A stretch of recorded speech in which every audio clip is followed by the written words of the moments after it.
Hello and welcome again to the maths class with me Sarika on maths cookies। यहाँ हम क्या करने वाले हैं? यहाँ हम करने वाले हैं अपनी एक्सरसाइज को और आगे। ठीक है, तो हमारी एक्सरसाइज कौन सी है? 11.4 और चैप्टर का नाम क्या है? चैप्टर है अलजेब्रा। तो यहाँ है क्वेश्चन नंबर 2। तो यहाँ क्या करना है वो जल्दी से देखते हैं। तो क्वेश्चन नंबर 2 में क्या कह रहा है change the following statement using expressions into statement in ordinary language। ठीक है, जो ये ऑर्डिनरी लैंग्वेज आपकी लिखी हुई है या ये जो आपकी लिखी है इसकी स्टेटमेंट चेंज करनी है। ठीक है, अब देखो क्या लिखा है। सबसे पहला पार्ट है अ नोटबुक कॉस्ट ₹p। एक नोटबुक है जिसकी कॉस्ट है ₹p। ठीक है, अब बुक कॉस्ट ₹3p और जो बुक की कॉस्ट है वो है आपकी 3p, यानी दोनों को कंपेयर करके बताना है। आपकी नोटबुक p की है और बुक आपकी 3p है, यानी कि 3p का मतलब क्या हो गया? 3p का मतलब हो गया, जल्दी से देख लेते हैं, 3 मल्टीप्लाई p यानी 3 टाइम्स p। और p कौन है? p आपकी नोटबुक है और 3p क्या है? 3p आपकी बुक है। तो बुक की कॉस्ट कितनी हो गई? 3 टाइम्स ऑफ नोटबुक, यानी कि 3 गुना आपकी नोटबुक से 3 गुना ज्यादा है। ठीक है, 3 टाइम्स है। तो यहां हम कैसे लिखेंगे इसको लिखेंगे cost of book is 3 times of cost of notebook. बस खत्म, आपका आंसर खत्म। यही आपको स्टेटमेंट लिखनी थी। Cost of book is 3 times of cost of notebook. जो बुक की कॉस्ट है वो 3 टाइम्स है, किससे? नोटबुक से। तो ये आपका आंसर बन जाएगा। चलिए बी पार्ट देखते हैं। बी पार्ट कह रहा है Tony puts Q marble on the table. Tony ने टेबल पर क्यू मार्बल्स रखे हैं। He has 8 Q marbles in the box, और उसने 8 क्यू मार्बल बॉक्स में रखे हैं। अब देखो 8 क्यू का मतलब क्या है? 8 मल्टीप्लाई क्यू। ठीक है, यानी कि 8 टाइम्स क्यू कौन है? टेबल पर है, यानी कि बॉक्स में 8 टाइम्स ज्यादा है। ठीक है, जैसे हमने ये लिखा था ना, सेम टू सेम ऐसा ही है। तो हम क्या लिखेंगे? Number of marbles in a box is 8 times the number of marbles on a table। ठीक है, टेबल पर जितने हैं ना उसका 8 टाइम्स बॉक्स के अंदर है। तो यही आपका आंसर बनने वाला है। यही स्टेटमेंट लिखनी है आपने। यहाँ से सिर्फ ये देखना है, ये कंपेयर करना है आपको। ये 3p 8q इनको कंपेयर करना है और आंसर लिखना है। अच्छा, सी पार्ट देखो। सी पार्ट कह रहा है our class has n student. मेरी क्लास में n स्टूडेंट है। द स्कूल हैज 20 स्टूडेंट, और पूरे स्कूल में कितने हैं? 20n, यानी 20 टाइम्स ऑफ n। मेरी क्लास से 20 टाइम्स ज्यादा है। तो जल्दी से देख लेते हैं। तो यहां लिखेंगे the number of students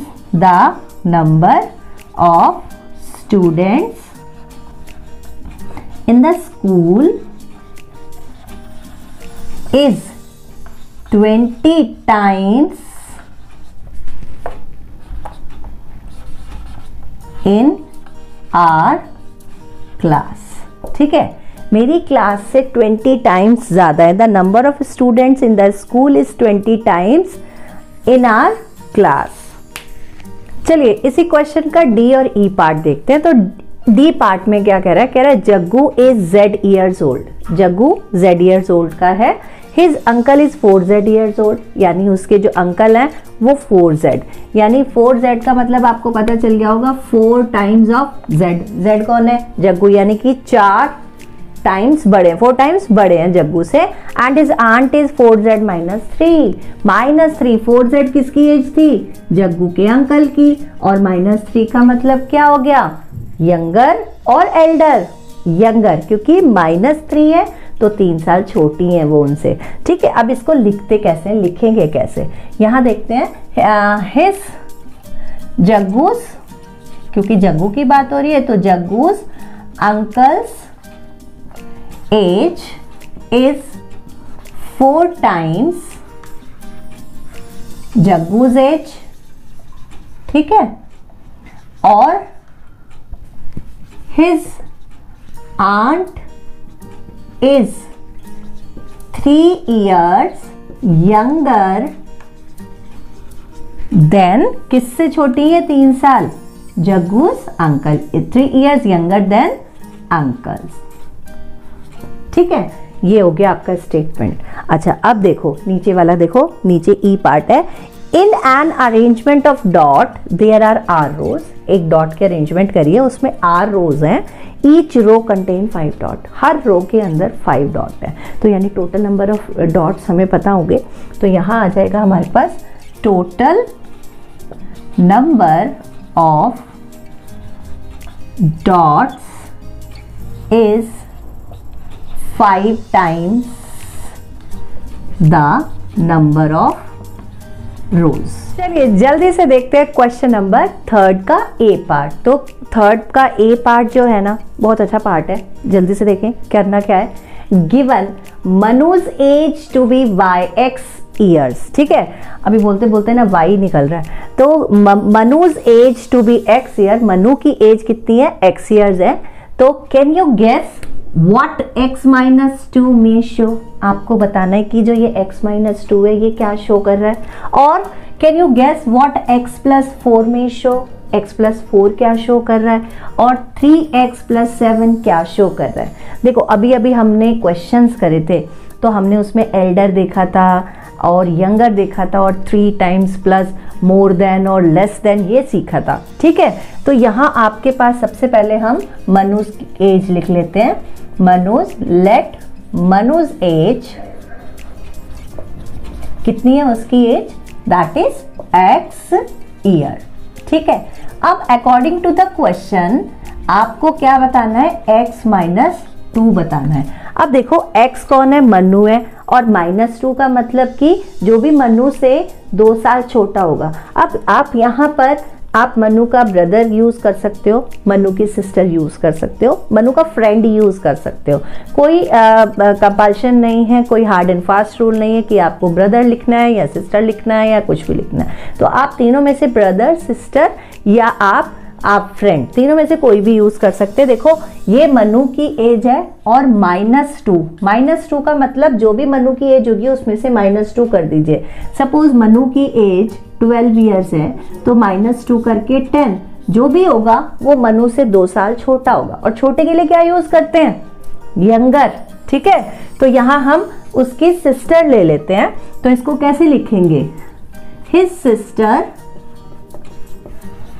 is 2 years younger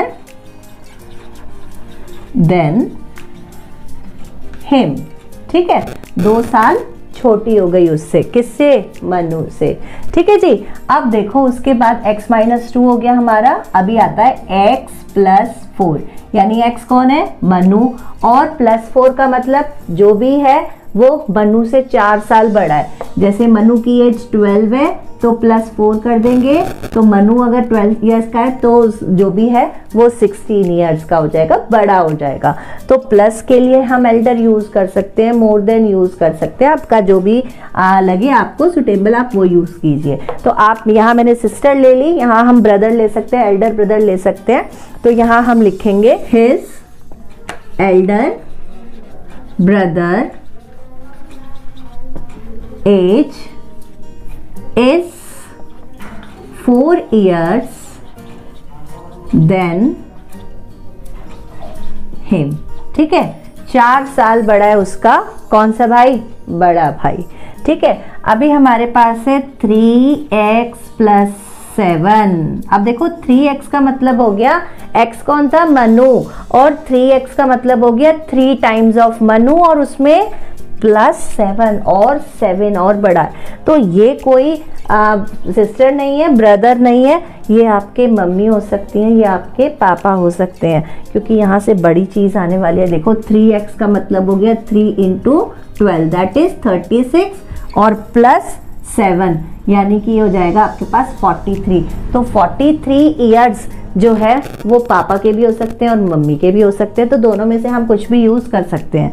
ठीक है, तो यहाँ हम क्या लिखेंगे, his father is, his mother ले लेते हैं, his mother age is 7 more than 3 times and 3 times of Manu's age। ठीक है, his mother's age is 7 more than and 3 times of Manu's age। ठीक है, तो ये आपका है ए पार्ट, अच्छा है, करेंगे, मजा आएगा। Let's go on question number 3 B part and C part. ये लास्ट पार्ट है इसके। तो बी पार्ट में क्या है, बी पार्ट में कह रहा है given Sara's age today be Y year. जो सारा है उसकी age now present Y year है। Think of our age in the future और इन द पास्ट। आपको बताना है कि फ्यूचर और पास्ट की क्या एजेस हैं। What will be the following expressions indicate. जो आपको एक्सप्रेशंस दी हैं उससे आपको बताना है कि कौन सी एज पास्ट की है, कौन सी फ्यूचर की है। देखो, जब भी फ्यूचर की बात होगी तो वहाँ पर आपकी जो एज होगी वो इंक्रीज होगी, आप फ्यूचर में बढ़ेंगे ना कि घटेंगे। ठीक है, और जब आपकी पास्ट की एज आपसे पूछी जाएगी तो आप वहाँ पर डिक्रीज करेंगे, आपकी एज क्या होगी, डिक्रीज होगी। जैसे अभी आप 6th क्लास में और मैं आपसे पूछूं कि आप 5th में थे, यानी कि ये पास्ट की बात है, तो वहाँ आपकी एज क्या होगी। सपोज आप 11 ईयर्स के तो 10 के हो जाएंगे। ठीक है, अभी मैं आपसे पूछूं आप 6th क्लास में और आप 8th क्लास में जाएंगे, तब आपकी एज क्या हो जाएगी। तो ये फ्यूचर की बात है ना, तो आप इस 6 में हैं और 8th में जाएंगे तो 2 साल आगे चले जाएंगे, यानी अगर आप 10 ईयर्स के हैं तो 12 के हो जाएंगे। तो जहां एक्सप्रेशन में प्लस आएगा वहां हम लगाएंगे फ्यूचर और जहां माइनस आएगा वहां हम लिखेंगे पास्ट। ठीक है, तो यहां हम लिख लेते हैं past age that is, past के लिए हम माइनस यूज करेंगे तो हमारे पास एक ये एज है और एक ये एज है, तो हम यहाँ लिखेंगे y-3 एंड y-2 1/2। और futures age, past age and futures age वो क्या रिप्रेजेंट कर रही है, that is y+7 and y+4 1/2। ठीक है, तो बस इसमें इतना ही काम है और ज़्यादा काम नहीं करना है। तो जल्दी से चलते हैं सी पार्ट पर। तो सी पार्ट देखो, सी पार्ट कह रहा है given n students in the class like football. एक क्लास के अंदर n स्टूडेंट्स हैं जो फुटबॉल को पसंद करते हैं। ठीक है, व्हाट में 2n शो, 2n किसको रिप्रेजेंट कर रहा है, एंड व्हाट में n/2 शो, और n/2 शो किसको कर रहा है। अब यहाँ आप सबसे पहले अपने फुटबॉल की लिख लीजिए, let the number of students like football. ठीक है, जो फुटबॉल को लाइक करते हैं, liking football, that is n।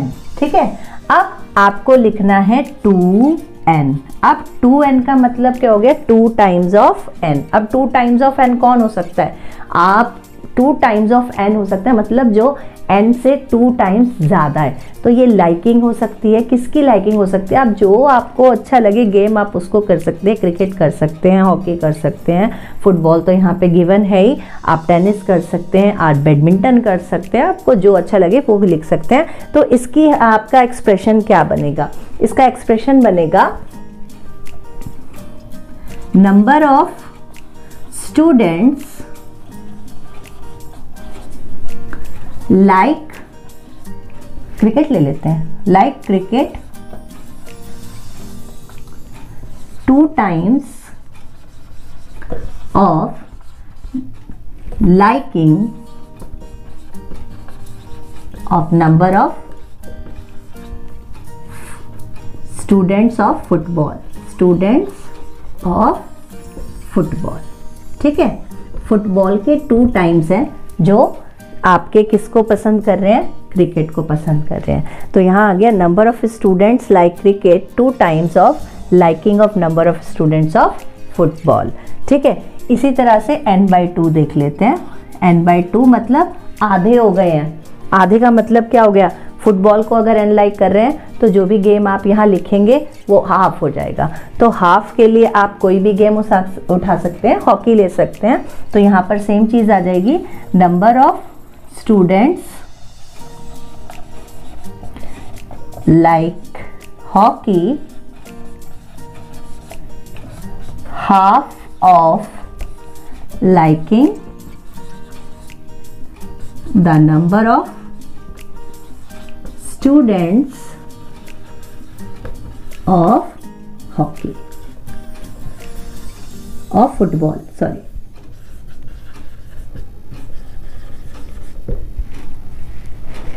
ये है आपका क्वेश्चन नंबर 3 का सी पार्ट।